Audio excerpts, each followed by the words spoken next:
There's a mystery to be solved and questions to be answered. Who is Mara Forrest? Where's Mr. Crow? And what the hell is happening in this gloomy amusement park? Ladies and gentlemen, this is Crow's Country.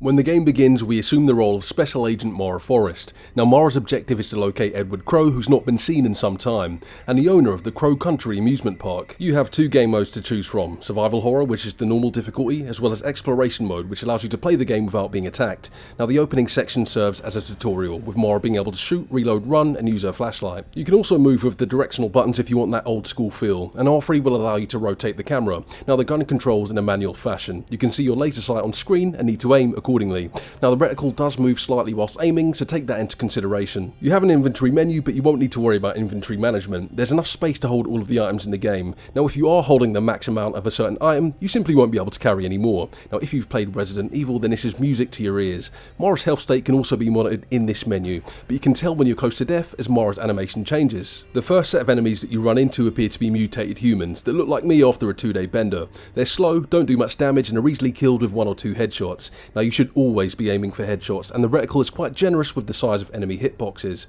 There's no need to kill all of the enemies that you come across, as they do have a detection radius. If you're not in this radius, the enemy will not try to attack you. It will also depend on how much ammo you have. There were periods in the game where I had a lot, and there were parts where I was running around totally defenseless. Ammo, medkits, and key items need to be found or looted in the game world. If you run out of ammo completely, you can run back to your car and get some from the boot. The other major aspects of the game are the puzzles and the riddles that you'll need to solve. These include deciphering memos for key codes, twisting valves to stay on top of pressure, and doing some math in the arcade. Now, none of these are too difficult to figure out, and Mara will occasionally speak out loud and give you a prompt. Obstacles that require an item to proceed aren't too far away at the beginning, but will require a bit more of a thorough search as the game ramps up. There's also fortune teller stands scattered around the amusement park, where you can use tokens to get hints on where to go next. However, these hints can be quite brief, as I did spend over 30 minutes running around the map trying to figure out what I needed to do at one point. I did enjoy the puzzles that involved the pen and paper. It was reminiscent of the PlayStation 1 era the game takes inspiration from. Who am I kidding? We used the Notes app on our iPhones. Papers for old people. The Crow Country amusement park is made up of several different attractions. You'll be visiting Fairy Town, where there's mushroom houses and fairies and trees, Haunted Hill, which has torture rooms and this funny looking bird I don't like, and the Ocean Kingdom with its submarines and log rides. All of these locations can be accessed on your map in the inventory screen. Granted, you found the map for that location. There are several NPCs that you'll encounter, with some of them being slightly ruder than others, but we're all in a situation, so it's probably for the best that we all get along. They all add nicely onto the story's narrative, and they've been written well. They don't just throw one-liners at you, the conversation seems genuine and believable. One of the first NPCs you'll come across is Arthur. Now, he's conveniently been injured and can't give us any help. He just goes back to your car, whips out the Benson hedges, and calls it a day, whilst I'm solving mysteries and fighting for my life. Don't be like Arthur, guys, because Arthur's a You'll also come across memos, which are letters written by others that provide hints or some backstory on what's happening. If you've read a memo once, you can access them from a book near save points, and this honestly is a massive time saver when the hint you need is on the other side of the map.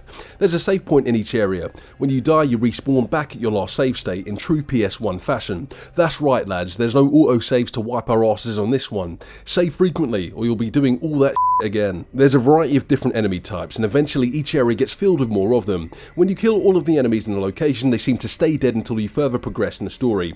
A new wave of enemies will then spawn, being more aggressive and with more of them. There are mini bosses in each area, but I believe they're all optional, so don't quote me on this one. Make sure to take advantage of red barrels which explode when shot, as well as these electrical boxes which do damage to multiple enemies. On the other hand, there are some traps laid out to damage you, like bear traps, chandeliers and poison traps. The chandeliers did annoy me at times, as they seem to blend into the environment perfectly. You can interact with most objects, and I advise doing so as you'll probably get an item. Bins also provide a good source of items, but you'll occasionally get some trash.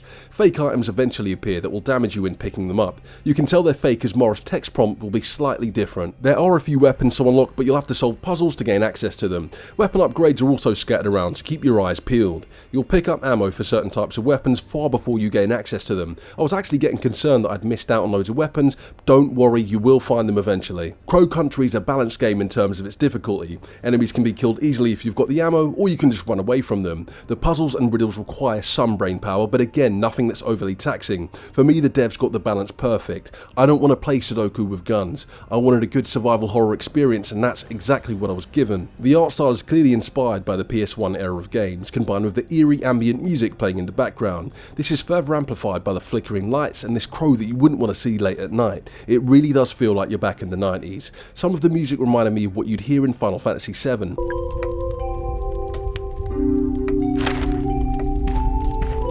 And this game looks like it could be in the FF7 universe, the original that is. There were some slight audio issues in the form of crackling. Now I could replicate this in game by entering and exiting certain rooms, as well as drawing my weapon.